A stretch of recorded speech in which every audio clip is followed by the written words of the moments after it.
Hi, everybody. Welcome to Mark's Backyard Birds, the Oriole edition. I am flying, well, not really solo. I got my trusty sidekick, Sophie, the Bichon, down here beside me, but Melanie is out in South Carolina right now with our daughter, and she is not going to be home for a few days, but I went out, drove a car out, and came back. And I was on the road 2 weeks ago whenever we did the live then. And now I'm back. Melanie will be back. So I'm kind of on my own tonight. So be patient with me about comments and things. It's going to be a little tricky. But first, of course, give you a little bit of time to get on. And there she is checking in from South Carolina. We always try to take a few minutes to get started because we know that it takes whiles for the connections to make, especially for the Facebook folks. So, first off, my name is Mark McKellar. I'm a wildlife biologist, and I own a little store here in Kansas City called the Backyard Bird Center. The goal of our business has been for the last 22 years is education. And we love teaching people about birds and raising their awareness and their appreciation for the natural world. And the YouTube channel has been an incredible opportunity and avenue for us to do that. See people checking in. Hi, Brian. I was on our bird hike this morning. Brian from Leavenworth. You see lots of his pictures in my programs, no doubt about it. Aiden from Oklahoma, welcome in. See, we've got G Drake. They're from Springfield, Missouri. You're a regular. I recognize that. Columbia, Missouri. Joe Douglas, welcome in. And as you notice, people are jumping in, and if you're new to the channel and new to our lives, I always encourage you to let us know where you're checking in from, because that kind of helps me when I'm talking about different birds and topics. Because you guys down to the south, they have already been experienced a bunch of what I'm going to be talking about tonight, and you guys north, it may be a little out, but it just helps me to get a read on that. We always thank you for checking in. Let's see. Michael Hanson, Dallas, Texas, down to our south. Welcome in. Hugh from Houston. I know a lot of these names I recognize. You guys are real regulars. Heidi G from Indiana. All right. Susan Courtney from Ohio. Hello, Carol Erickson, another person on our hike this morning from just north of Kansas City. All right, welcome in. And today, what my plan for tonight's program, of course, is I want to do an overview about Orioles and the Orioles of North America. These programs of this YouTube has really opened my eyes to how many people we have from all around the country.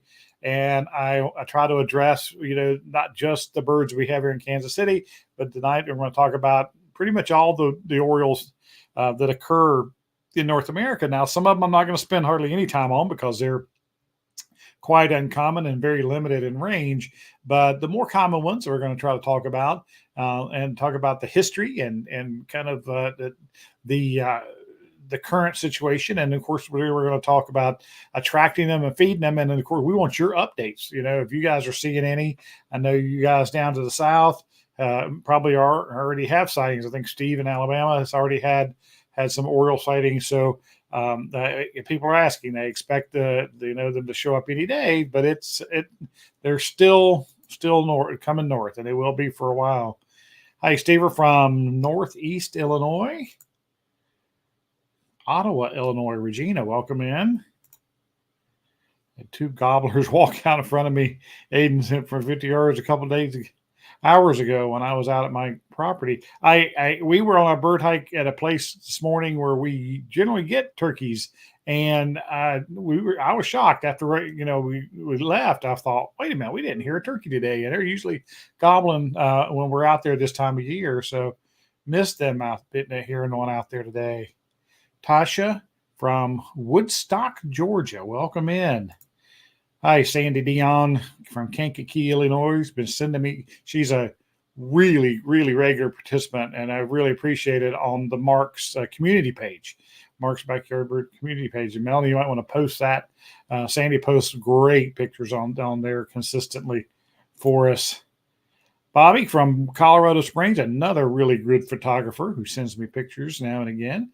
I think I used one of yours just recently. I can't remember. Was it the Scarlet Tanager picture? Maybe, I don't know. I know that you take great pictures as well, and I appreciate anyone who shares those pictures. I really do appreciate it, and all that contact information, because some people will ask, and I can go ahead and head that off. I mean, how they get in contact with me, how they share their pictures. All the contact information is below in the description below the screen, and it has to email pictures and ask questions to Mark at backyardbirdcenter.com. And of course, it's got our address for our online store. People ask a lot as to how they can support what I'm doing here, and of course, just participating and liking and sharing the YouTube videos helps. That always is a great thing. But if if you've got wild bird needs and binoculars or bird seed, bird feeders, all those kind of things, we sell those online at shop.backyardbirdcenter.com, and that link is below. We have, and it has really picked up since the YouTube channel has picked up. So that's a wonderful thing. We're approaching 1.5 million views. Should be closing in on it here in the next couple of weeks, which is a great accomplishment. And we really, really thank you guys for your support and continued support. All right. Who's else? Checking in. Heather from Michigan. Hello there. Hello, Carrie Wadlow, my friend and store manager. She's finally checking in. And Kurt, who was on the hike this morning, her significant other. They have a very active. Yes, that Scarlet Tanager picture, Bobby, was spectacular. Yeah, I look forward to using. I'm gonna do this same program on the Tanagers here before too long. We're doing on Orioles tonight, but the Tanager program is coming, and I will definitely use that. Mark and Melanie posted the community page. There it is. All right. Hello, Junkie Monkey from Waco, Texas. Yeah, we're all ready for the Orioles. Absolutely. Yeah, absolutely. The growth of the channel has been fantastic. And there's shop.backyardbirdcenter.com. All right, we're getting time for people who have checked in. Andre from South Dakota. So what I thought I would do, go ahead and start. Go ahead and get started. And we always want to answer questions, but if you want to wait more toward the end, because this is kind of more like a program than we do a lot of times on the lives, and go through the identification, things like that, and then we can talk about Orioles and of course other things too at the end of that. I'm gonna get started here. All right. Joe had a giant flock of yellow finches. They're on the move. Yeah. Unfortunately, my yellow goldfinches went the other way. I've lost them all, but about one I've seen the last couple of days. I think my birds have headed north and they're done. They may be out just feeding on the dandelions, but we'll talk about that a little bit too. All right. The Orioles. My goodness. One of the favorite backyard birds, especially in the last 40 years. That's it. Melanie loves the Orioles whenever we have them here at the house and our past house. But what are the Orioles? They're okay. In the term and in ornithological terms, you'll hear me and we'll hear us talking about old world versus new world. So old world is Europe and Asia. New world are the Americas, and that's kind of how, obviously there's oceans that divide them. And that's why the birds there are so different, because of course they have long since evolved separated like that. So if you are familiar with old world Orioles, those that occur on that side of the planet, and then of course we have our Orioles, people kind of get confused because they really aren't even related. Of course, the name came from that because whenever the early naturalists came to North America and they were here, and they would see these birds that looked like birds that they were used to seeing in the old world. That's of course where the name would come from. So our Orioles here in North America actually belong in the blackbird group, and they're more related to red-winged blackbirds, common grackle, brown-headed cowbird, sorry, and yellow-headed blackbirds, things like that. That is their family of birds called Icteridae. The blackbirds were the family Oriolidae, or Oriolidae is an old world family, and it includes the old world Orioles, and there's like 40 some species that fall within that family. But they are not related to our Orioles at all. So we're talking about New World Orioles tonight, and those are the ones that we can find in this country, of course, in North America, and a little bit, of course, South America too. But we're not going to be worrying about those. So the most famous of all, maybe it's because of the baseball team, of course, is the Baltimore Oriole. It is also the most widespread of all the Orioles. It is basically from the Front Range of the Rocky Mountains, the plains, all the way to the Atlantic Ocean. Really is a widespread bird. Now they're neotropic migrants, of course. They spend their winter in the tropics.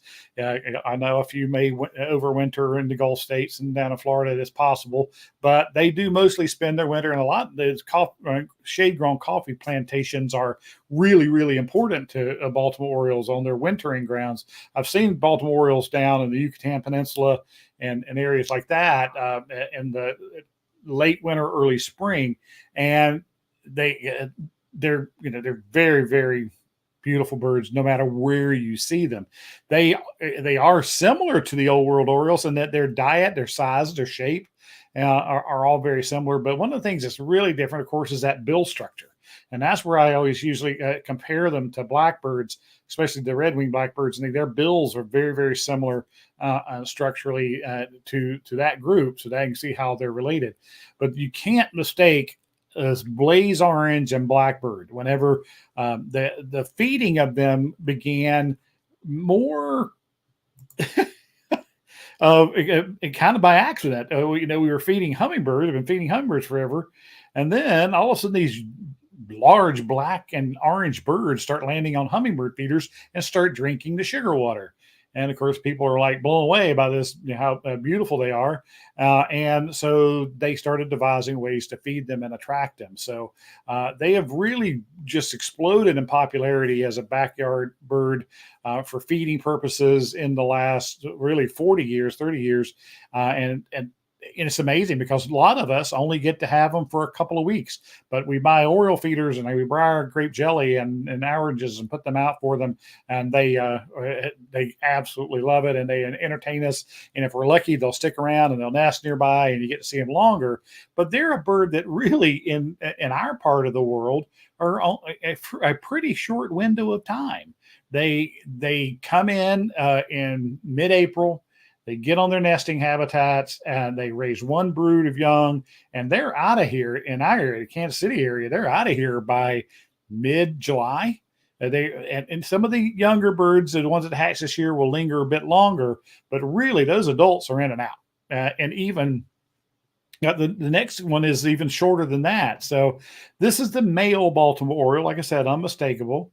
And here's a Carrie picture to share of a female Baltimore Oriole eating our grape jelly.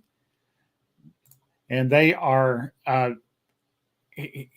it's not as easy as an ID as everybody thinks it is, because immature male, first year male Baltimore Orioles, when they arrive, they usually don't have the full black hood and they're very kind of blotchy. And sometimes females can have a degree of black in their head. So sometimes it's a bit of a confusing state to separate those two out. But they're Orioles. They're Baltimore Orioles for sure.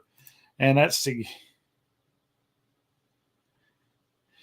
Yeah, they definitely could be losing habitat. Everything is losing habitat, all the development everywhere, and it certainly makes a difference. For me, Baltimore Orioles have always been birds of large trees.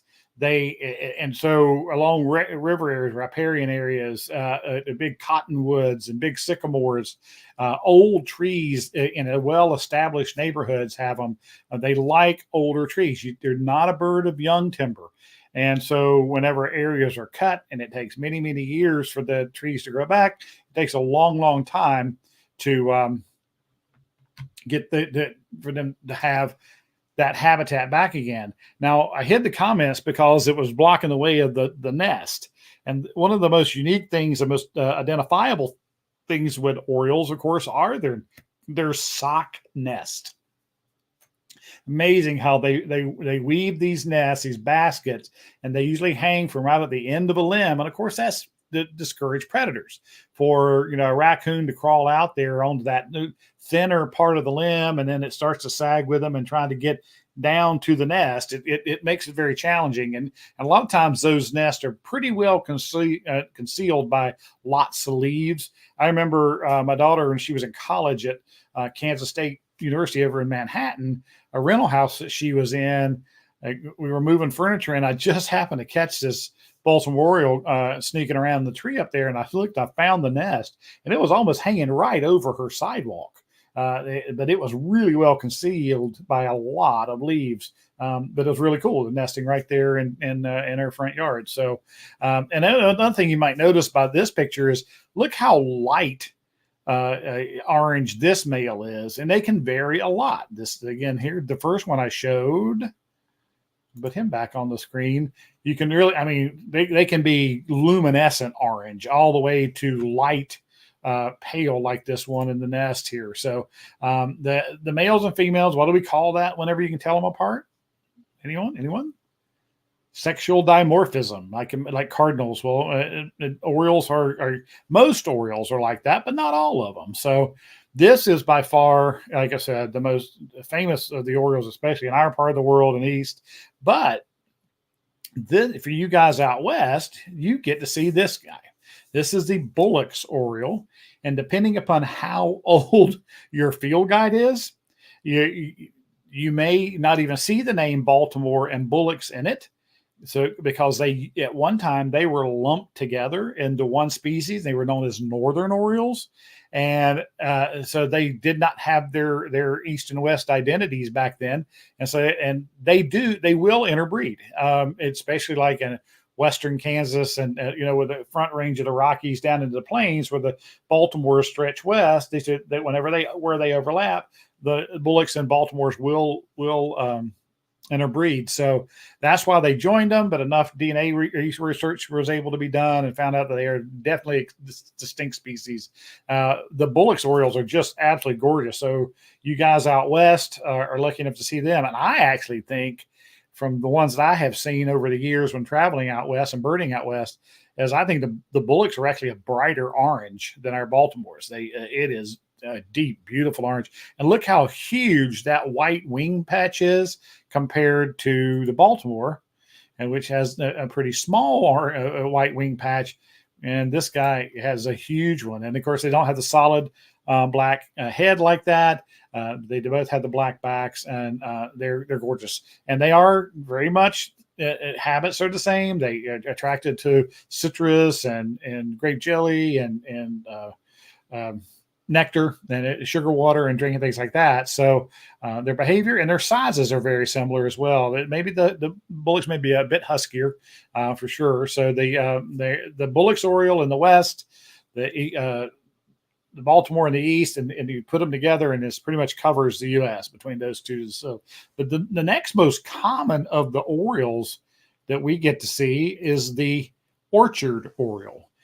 Beautiful. This is a beautiful male on my favorite Oriole feeder, by the way. That is the Oriole Fest, and it has the orange half cut there, and has blobs of grape jelly on the top, and there's sugar water in the feeder. All three things that they like, and especially in the spring to attract them. Again, a lot of people will put dried mealworms or live mealworms when they're around, to get them hooked on those and feeding the young. But the Orchard Oriole is a unique bird in a lot of ways. So it's a little bit smaller than the Baltimore and the Bullocks, and it is a burnt red, if you aren't burnt orange, or whatever color you want to call it. It's just a striking bird, in my opinion. They're really, really beautiful. And I talked about how short-lived time that the Baltimores are here, but man, orchards are here even shorter. They tend to be later arriving than the Baltimores, and they tend to leave a little bit earlier than the Baltimores. So their window of being here, and they're also pretty cool with their nesting. There'll be several several Orchard Orioles in nest in one really good tree. If the habitat's really good, lots of insects with their babies, there'll be several nesting fairly close together. They like really wet areas. Whenever Ruth and I do our breeding bird surveys, we always found them around ponds or wet areas with willows. Willows seems to be the tree of choice in Missouri on our breeding bird routes anyway. And they have a really jumbly song. It's not definitely different from the Baltimore. So the Orchard Orioles. Now, one of the things that makes this bird so darn unique and causes a great deal of confusion to especially beginning bird watchers is the female is really yellow. She's on the left here, completely yellow with a little darker wings, grayish wings. But she's, really different from that burnt orange and black male. And then, of course, we're used to males and females looking differently. But the one that really gets people is the bird on the right. This is a first year male Orchard Oriole. So he hatched last year, and his first year back in his nesting territories, he is not burnt orange at all. He's yellow or greenish yellow, and he has this black face. The bill is still very much an Oriole bill. It sings an Oriole song. They can reproduce. They can mate with a female. But that first year, they look very different. And my 40 years of doing this bird has really confused so many people that are getting into bird watching. And I remember the first time I saw one. I was working on Fort Liberty back then, and I saw this one by a pond I was working at, and my first thought was black-throated green warbler, or something that all the way down. And then I was like, oh god, I forgot. Yeah, it's an Oriole. So it can confuse you for sure, and they're pretty widespread. The Orchard Orioles, mainly eastern, and they're really, really fun. And you'll see multiple Baltimores at your feeders to one orchard. Some people, are lucky and have a little more, but for the most part, the orchards are less numerous. And again, like I said, they're a little bit smaller, but I always look forward to seeing those at the feeder. So the Orchard Oriole. Now we're going to move a little bit south, and that is the Hooded Oriole. This bird this picture was taken actually in just south of Tucson, Arizona, and Patagonia. And this bird is the Hooded Orioles had two really distinct colors out in the west, out here in Arizona, and points out there. They're more yellowish. The Hooded Orioles in Texas, especially East Texas and South, are much brighter orange, but they are the same birds. And this bib on its face, varies a lot. It can be fairly extensive, like this bird has a very extensive one, and then maybe not so extensive. And this is something that someone would see this, and maybe if they looked it up in the book, they might be able to get it confused. But the first year Orchard Oriole's face has very little black on it compared to the Hooded Oriole. So, and I don't know if anybody's going to, like I said, it's hard for me to keep up over here just yet. I'll catch up. But I remember with a bird watching group, last time we were out in Arizona bird watching, and this this Hooded Oriole came in and was drinking from water where we were at. And I says, Hooded Oriole. And they all looked at me. I said, you have to think of the orange as the hood. And everyone went, oh, okay. Because obviously when we think of hooded, we think of the black hood.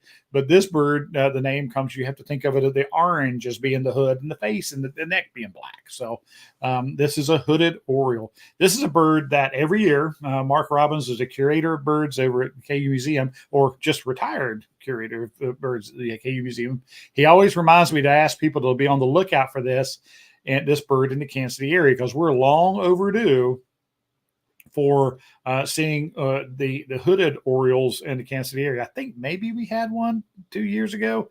Finally, one was identified. So, but they are mainly a south and southwestern bird.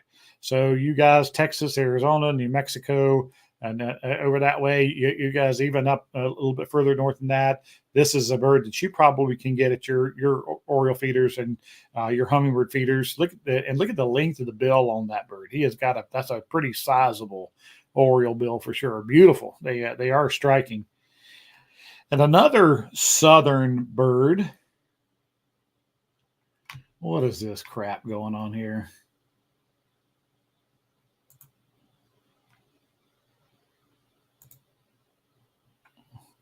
I just caught that out of the corner of my eye. Sorry, guys. There's always those people. All right. This is the Scott's Oriole. This is a definitely an arid, dry desert Oriole. Very habitat being very different from the wetland areas and the willow trees and the wet areas of orchards and Baltimore's and Bullock's. This guy is a desert bird, and they are beautiful. They are a lemon yellow.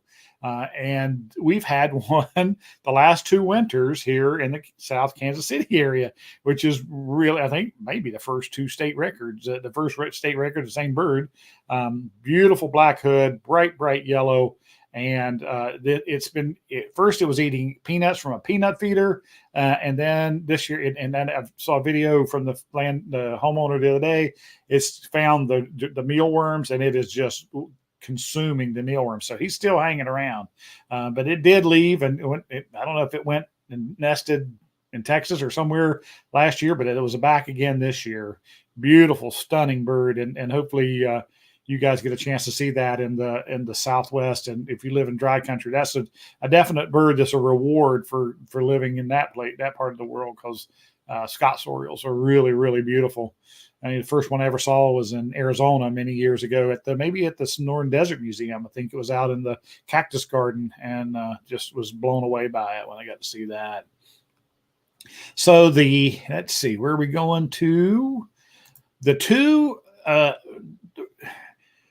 birds that occur in North America that have the smallest range, or there's 3 of them actually. The 2 of them here are just limited to the Rio Grande Valley, and different parts of the Rio Grande Valley. They are a little bit of an overlap, but the bright orange bird on the left is called an Altimira Oriole. And I love this picture because it's got the grapefruit half plugged in there. And that reminds me to tell people, people think of oranges and putting out oranges for Orioles, but you don't. If you've got grapefruits or lemons, kind of how this whole thing started with these Orioles feeding them the citrus was these people who winter Texans, or we call them, they live down in the valley in Arizona, have fruit trees in their yard. The Orioles are out there pecking on these the citrus out there that fall into the ground, and people started cutting the grapefruits that had fallen to the ground that weren't any good and stobbing them on limbs, and the Orioles love it. And they'll eat all kinds of citrus, not just oranges. Oranges are just the most successful, probably the most economical way to feed them. But this shows you that, boy, they'll definitely eat grapefruit too. So the Altimira Oriole, 3 of those 4 pictures are the Altimira. To the right and to the bottom of him. The picture, I included this picture on the bottom because it was a funny story. We were at a bird watching group. We were down in the Rio Grande Valley of Texas, and it was the last day that we were there, and we were getting ready to leave from one of the parks that we were at and really start heading to the airport. And we came out from the hiking trails. This Altimira Oriole was on the side of our rental van, and was seeing his reflection and was pecking at his reflection in the side window of our rental car. And Mary got that snapped a picture there. And the bird up in the upper right is also an Altimira Oriole building one of those long sock nests that was down there in one of the park, Benson Rio Grande State Park, I think is where that one was. And that bird has a nickname. It was known as Smudgy because it had this black smudge to its face, along with, instead of being such a nice clean bib, it was kind of smudgy looking. But that shows you them. But the bottom right, the orange greenish bird is called an Audubon's Oriole, and this too is a Mexican species like the Altimira that occurs just on the Rio Grande River area, a little bit further inland than that. I know you Texas birders may have them.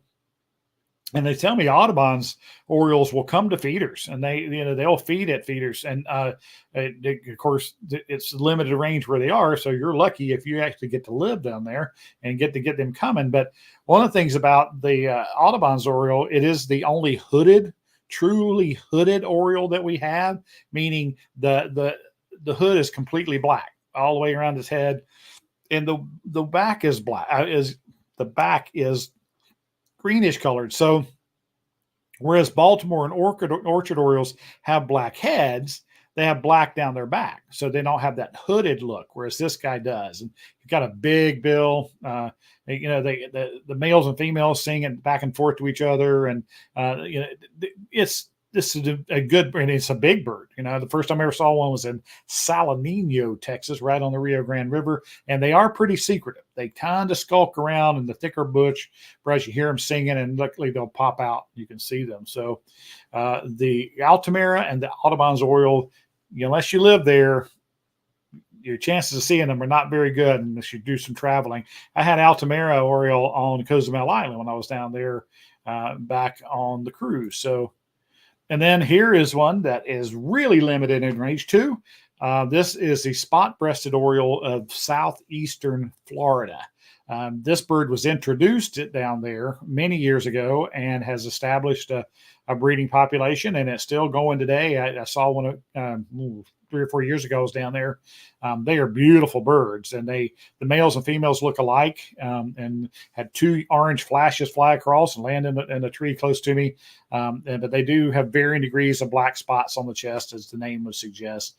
But if you live down there in southeast Florida, this is the only Oriole you get to see, with the exception of maybe during migration. And I think the short-lived for the Baltimore's passing through in orchards, but this is a bright orange, beautiful bird. So spot-breasted Oriole, Altimira and Audubon's Oriole, Scott's Oriole, hooded Oriole, and the Orchard Oriole, female and first-year male, the adult Orchard Oriole, the Bullock's Oriole, and the Baltimore Oriole. So there is the Oriole family. All right, let me get it back over here and see. But I got to catch way up. You guys have been chatting along. Let's see. Where was I? I think it was somewhere in here. About steel monkey, maybe. All right. Oh no! See, you got rain in Cape Cod. It sounds like. But that's right. The habitat loss. I remember talking about that. I had Oriole nest in my old Stanley, Kansas. Right? Yeah, pretty cool. Yeah, I never could get them to nest in my year, the house we lived in for 15 years, and they nested in the neighborhood, but I did the trees were just not big enough in our yard. So they do like those big trees, old trees. Hi, Bob Deaver, up in Michigan. Bruce Music Team 02 from Lacine, Kansas. Hi, John. You're welcome in. Good. I use I got this from you today. Yes, the house sparrows are popular there. I would think by your food choices, for feed them the grains that they love. Looking forward to the Orioles. Yep, absolutely. Ocala, Florida. How, John? How you doing? Love bird watching, Jacks. I have with a solar panel on the roof. It lights up at night. What is the purpose of the light? Just to make you happy. That's all that serves. Yeah, that does no function for the birds at all. It's just to make it attractive. I'm coming in late. I want to check in from Leotina, Ohio. Welcome in. Welcome in from Ontario, Lisa. Hey, that's right. I always call you Working Bulldog because your name. But yeah, that's right. You told me your name was Lisa. That's great. Hi, Ricky Flair. Female lighter, right? Yes. Female Baltimores do tend to be lighter and have far less black in the head. But they do tend to be paler, not nearly that glowing orange of the males. Brighton, Colorado. Welcome in. All right. I'm only trying to keep Jockey Picker. Eugene from Cecilia, Kentucky. We'll move. That's with a nest in it. Down the fence road to the nest, which calls the birds to abandon the house and look for another. I wouldn't do it with them if they've got the nest in there, and it shouldn't at all if they were not nesting in it. But if they're actively in it, I don't know if I would risk that. it can definitely discourage them. All right. Ellie, yes, ma'am. Sugar water and jelly. The sugar water mixture for Orioles is recommended 6 parts water to 1 part sugar, and of course hummingbirds is 4 parts water to 1 part sugar. And I've always said, and that has been my experience for 40 years, is that if an Oriole lands and drinks from a hummingbird feeder and gets the 4-to-1 sugar water, they're going to turn their nose up at the 6-to-1. They may drink a little of it, but they're going to keep going back to it. So once the Orioles have discovered that if they are drinking your hummingbird nectar, you might as well put the same in both. What I find is by far the grape jelly is we call it the crack cocaine of the Oriole world. They absolutely love it, and a lot of other birds eat the grape jelly, and you can put that in there. But there are a lot of people that have tremendous luck with oranges. Cutting up orange halves and orange quarters and putting those out, and of course the citrus we know is good for them. So we're not so much worried about weight gain in Orioles. So good evening from Greensboro, North Carolina. That is where my daughter is at the moment. Thank you for these videos, Joyce. Thank you. Absolutely. She's at a wedding up there. Oh, Brian, I always enjoy seeing the adult Orioles bring their young birds into the jelly. As there ensures they'll return next year. I believe it does. Yeah, I mean, they have a positive experience. Birds tend to want to go back to the areas, instinctively go back to the area where they are fledged from. And of course, in the spring when they find that free jelly hit, I imagine it is a really good insurance policy that they'll come back if they do survive the migration, which is always very, very dangerous for them. All right, where do squirrels enter into this picture? Squirrels. They luckily squirrels. I've never found them to be attracted to the oranges or to the grape jelly. Of course I always had raccoon baffles on my poles, and the squirrels never bothered them. But they, if you have one that does acquire a sweet tooth like that, it's more that you have to worry about the raccoons when you're dealing with sweet things. That's for sure. That's for sure, Ellie. I have one like that, and it's just decoration to show how full it is. Yep, yeah, absolutely. I've always said, I was a fisherman early on in my life, and I always said there's never been a fish go into a store and buy a fishing lure. And that's how I feel about bird feeders and suet cakes and things like that. A lot of that is marketing to get the consumer to buy it, because that bird's not going to come in and buy that bird feeder. So a lot of things like the lights and things like that are to catch the consumer's eye. Absolutely. I've never noticed Orioles around here. I'll try to bring them in with some grape jelly. Definitely orange color. The more orange the better in spring migration. Get it out soon. Because they're going to be, if we started getting north wind, I imagine the Orioles will be starting to really move north here. Right? You guys down in Texas and Alabama and those southern states are probably already seeing them now, but they're going to really start moving north. And you want the orange hummingbird feeders, Oriole feeders, the orange colors, the orange halves, or and I got a friend who had a deck up high in the trees or their back of their house, and they used to put finishing nails all the way across their deck, and they would put orange quarters across there, and the Orioles would love that. So you want to catch their eye and get them coming, and then others will definitely follow in. All right, excellent. Squirrels are pigs, but cute to watch. Oh, the squirrel! We really like the squirrel buster feeders that keep them off. The old Yankee flipper that twirled them off got so expensive, we quit carrying it. Plus, the batteries would burn out and the motors would burn out in them, so it just cost you more than they were really worth. Yes, Carrie's reminding you that it is important to try to use jellies that have none of the sugar substitutes in it, no high fructose corn syrup. Just use real sugar. Jellies are the best for them for sure. Hi, Faith from Pennsylvania. All right. Yes, right on my red barn feeder. Looks beautiful, but Yeah, the red wings are really coming in right now. The females have kind of just arrived. We've had the males here for about 2 weeks, and now the females are rolling in. That's kind of how their migration works. They're attractive birds, and like I said, really related to closely related to the Orioles.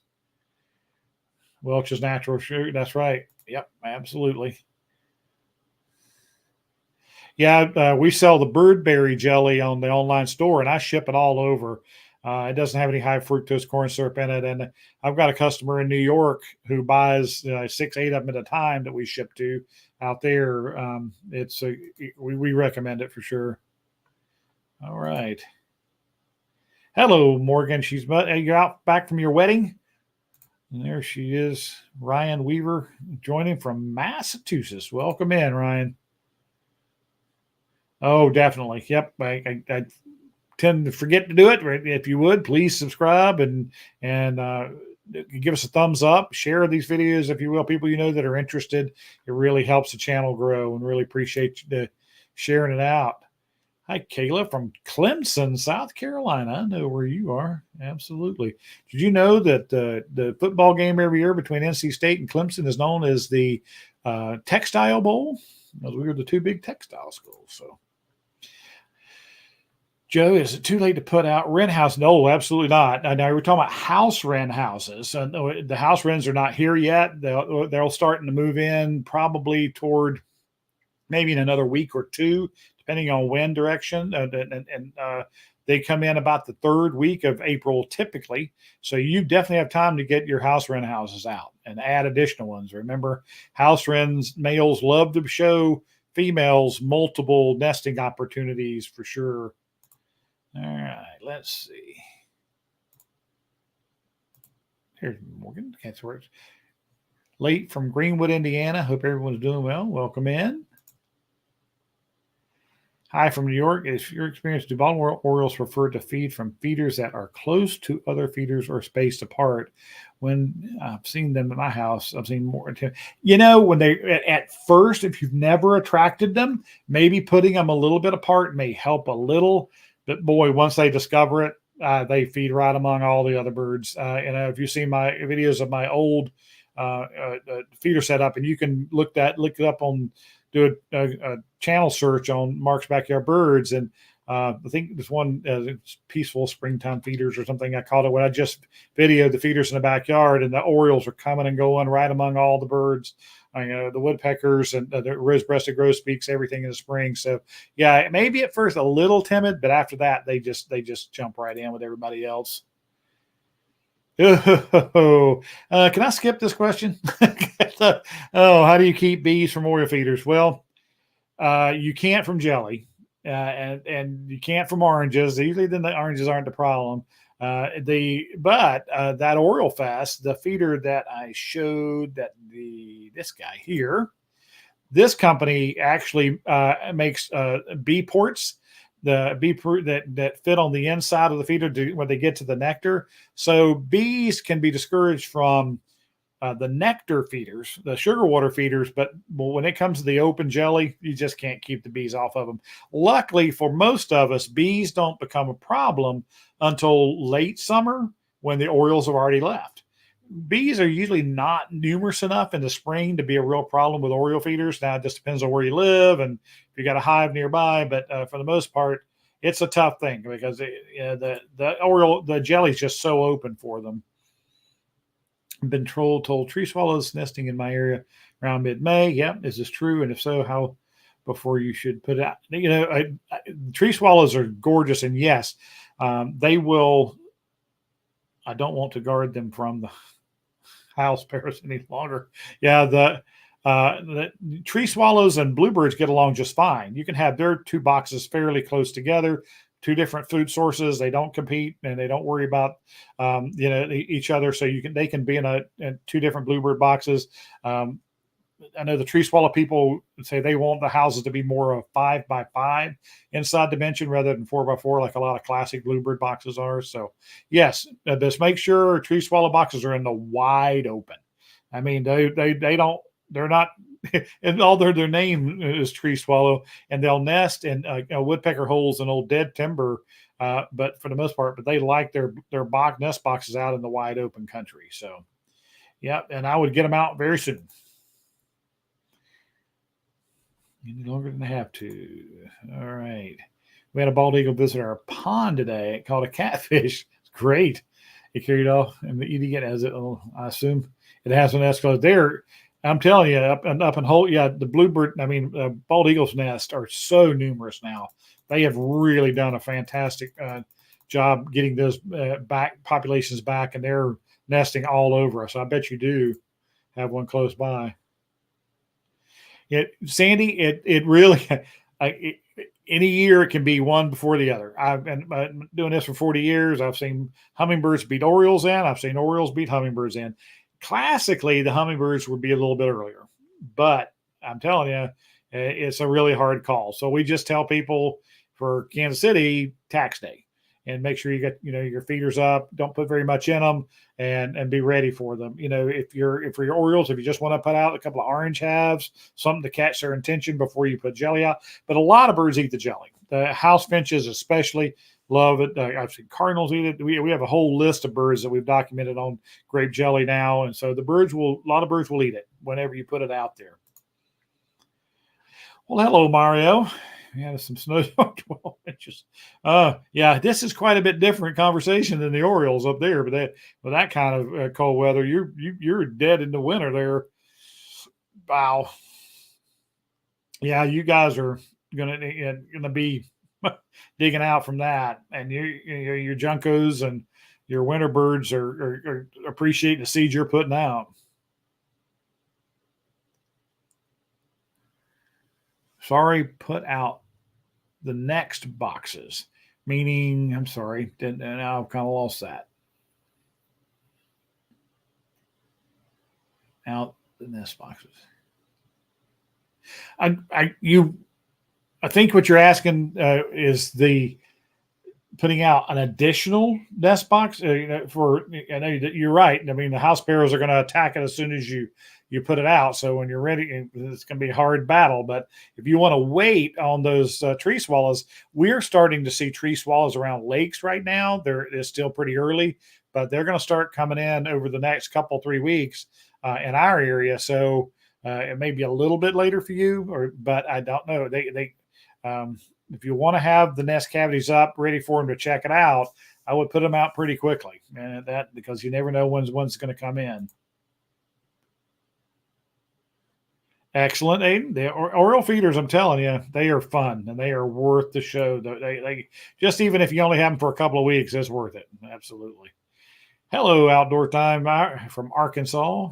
White-breasted nuthatch chicks that hatched in the eastern blue remark nest, and they've already hatched. Wow, they got a head start this year for the Orioles. Excellent. Yeah, we heard nuthatches today, for sure. That is a good jump on the nesting.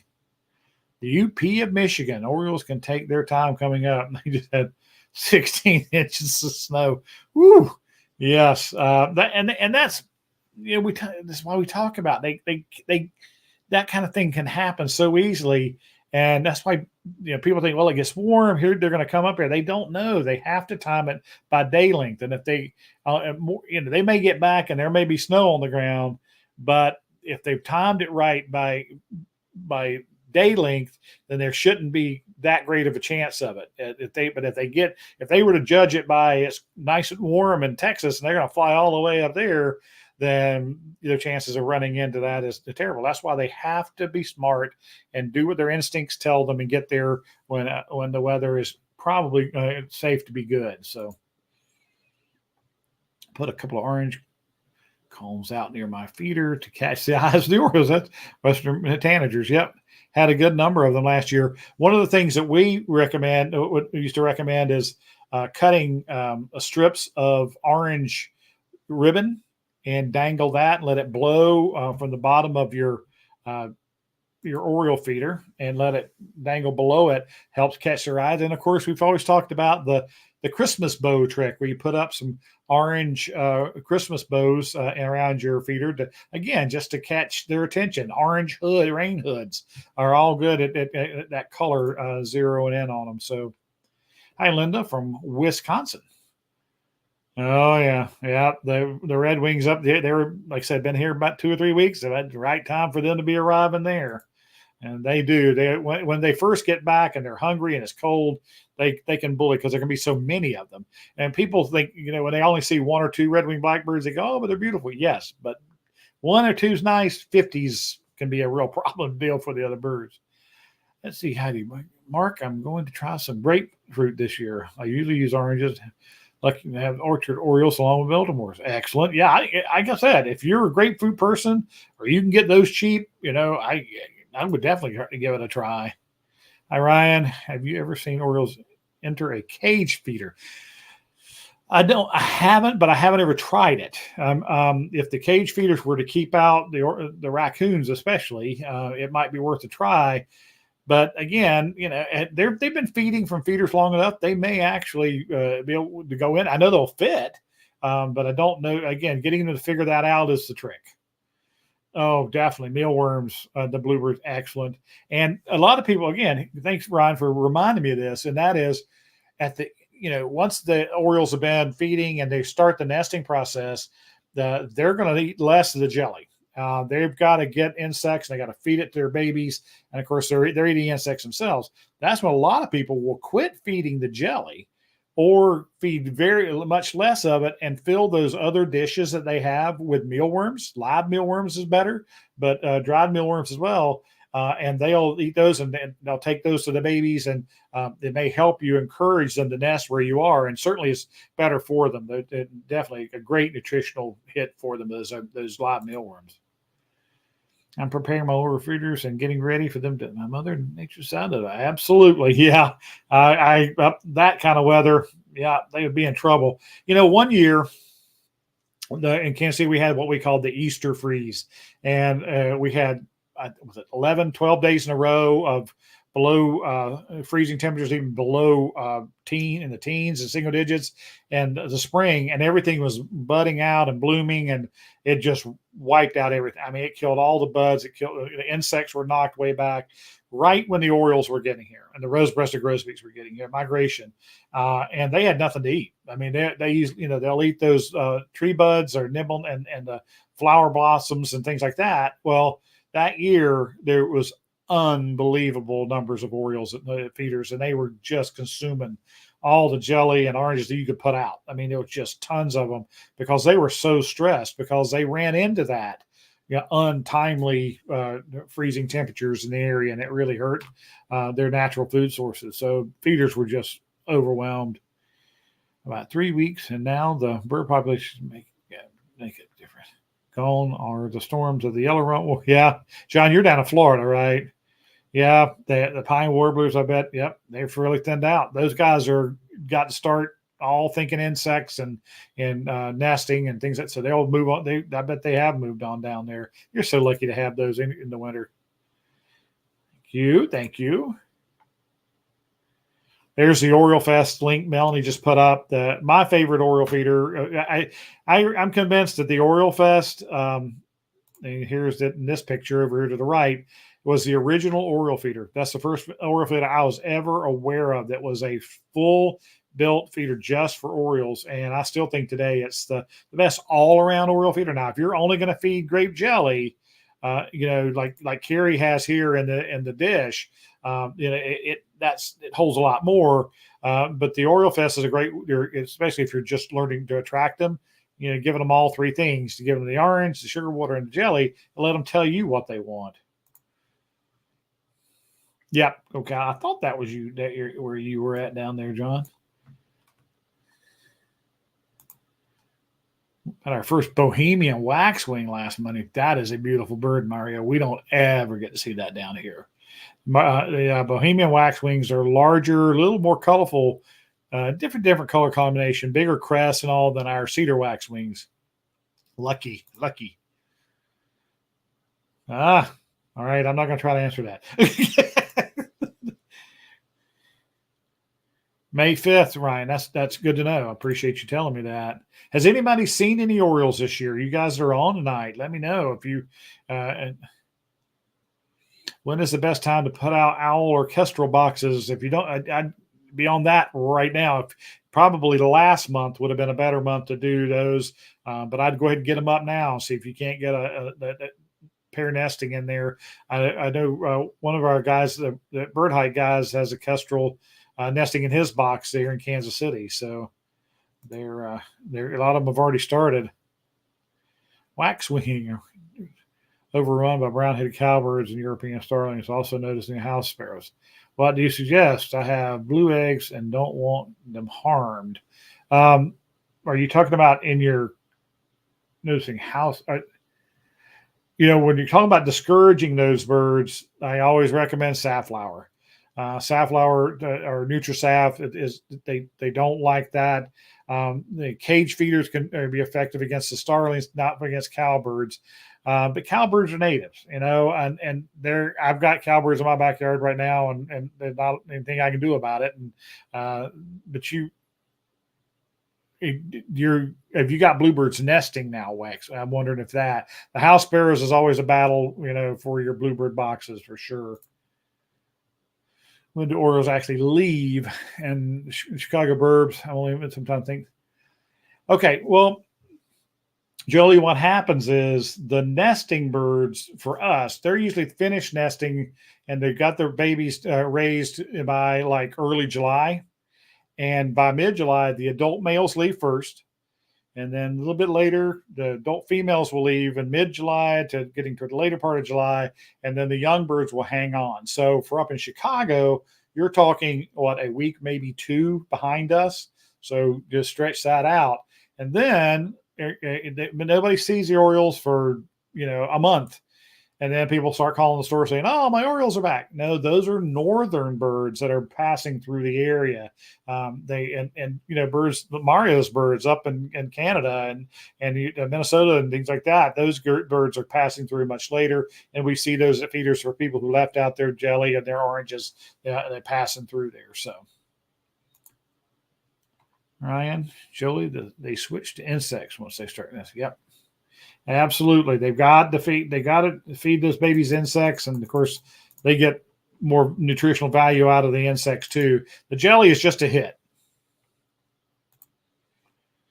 As an aside, I've seen other birds go to the jelly, including rose-breasted, rose-beaked catbirds and summertime. Absolutely, Brian, and brown thrashers, another that famously will eat the. I did a program called Jelly Birds, and we had several slides of birds eating on the jelly, and jelly's entertaining, that's for sure. Yeah, if you keep it out, hopefully, it just depends habitat too, Ryan, for things like catbirds and thrashers, which like thicker underbrush. It depends on where you live. Hi from Norfolk, Nebraska. What was the best way / seed and feeders to get grosbeaks to my feeder? Other people in the area have them. I don't ever see them, and they come to my backyard. Okay. Grosbeak, rose-breasted grosbeaks, blue grosbeaks are just cousins of the cardinals. So everything cardinals like, which is basically sunflower and safflower, but they like flat surfaces. So there needs to be an open tray or something where they're good for them to land on. They're not really good at negotiating perches. So for the grosbeaks, a mixture of sunflower, safflower, Mark's No Waste, or our boardwalk blend, both are all really highly desired by them, and they will come again toward the end of the month, end of April to the first week of May. Up there a little bit later, maybe those first 2 weeks of May is when you should see them coming through. But again, the grosbeaks only really eat at feeders for that first couple of weeks that they're in town, and then they again have to go to insects. They have to spread out when they're nesting territory, and they have to feed their babies insects, and they have to eat insects. So you don't usually see them during the middle of the summer. Usually it's only during that early part of migration. Same thing with indigo buntings and the painted buntings, things like that. They may earlier in the spring, you may have luck with them. All right. Mockingbirds. Yeah, some people have mockingbirds eat the grape jellies too. You're right. When do the juncos leave? I just did a program on that about a week or so ago. Again, it's all about day length. And once their bodies start tugging them, and good thing they're not up in Mario's woods just yet. And you guys up there have had that major snowstorm, but they're going to be pulling out of here in this area in the next couple of weeks. I mean, we've seen them in late April. for sure. But most of the time, they're out of here by mid-April. And the wind starts blowing hard out of the south, they'll jump on it and head north. We think they do. Yeah, Carol, we do. We think the Orioles return every time. And I've had people talk about them tapping on their windows where their tray feeder is right outside their kitchen window, and they land there and want their jelly and things like that. So, and banding studies, of course, show that they definitely follow the migration routes that they from year to year, and we. So yeah, but the thing is, do they survive? Migration is a very, very dangerous endeavor, and if the birds can survive, they will likely return to your area for sure. All right, G from Northern Illinois, you're a regular. Hey, welcome in. You're welcome, Jolie. All right. Live mealworms, we sell them. If you don't have a bird store near you that deals with live mealworms, you can get them at pet stores and also fishing supply places. That's where they came from originally, of course, was the fishing energy for baiting your hook and fishing with the mealworms. But they're huge now in the chicken feed market. People have chickens feed mealworms to their chickens, and they also I have customers that have pet turtles and pet frogs that come and buy the live mealworms for them. So yeah, I would check pet stores, call around there, and then if you don't, some like bait and tackle shops for fishing, they usually sell them in cups. We sell them in 500 count and 1,000 count live ones, and you keep them in your refrigerator. So they up to 2 weeks, and then I've got a whole video on that. That's today for the first time. My rosebud skirt came to my feeder. Ooh, where are you? I did not know what the bird was. My camera feeder identified it. I was so excited. They'll eat mealworms. Almost any bird will eat mealworms when you put them out. Almost all of them. That's great. That's first rose-breasted grosbeak that anybody's reported. Are you to ourself? I'm not to our south. You buy the mealworms from Amazon? Yeah. Thank you. You're very, very welcome. Oh, you got to go on to Point Paley and migration. That's going to be a great trip. Yeah, that is Point Paley is a legendary location for spring migration. Tractor Supply sells them. Okay. If you need tips, feel free to let me know. Absolutely. You're welcome. Yeah, I you know what? That's a good point, Ryan. I know feeding how to feel live mealworms, but I don't know if I addressed the keeping the mealworms alive. Live mealworms can be kept in your refrigerator for up to 2 weeks without doing anything. After that, you need to get them some food and moisture, and it's usually the same source. So I recommend taking what you have left in your container, dumping it into like a pie pan, slice a really thin an apple or slices of potatoes, and lay them down there on top of them, and those mealworms will chaw down on them, and they'll get the moisture they need from the potato or the apple and the food, and they'll do that for a little while, and then put them back in the cup, put them back in the refrigerator. They're good for another 2 weeks. Once the birds discover them, they usually don't last that long. Usually you're through with the mealworm. Like I said, a 500 count, I put out usually 40 or 50 a day, 30, 40 a day. Just depends on the handful I grab and things like that. But they will eat all that you put out. That's for sure.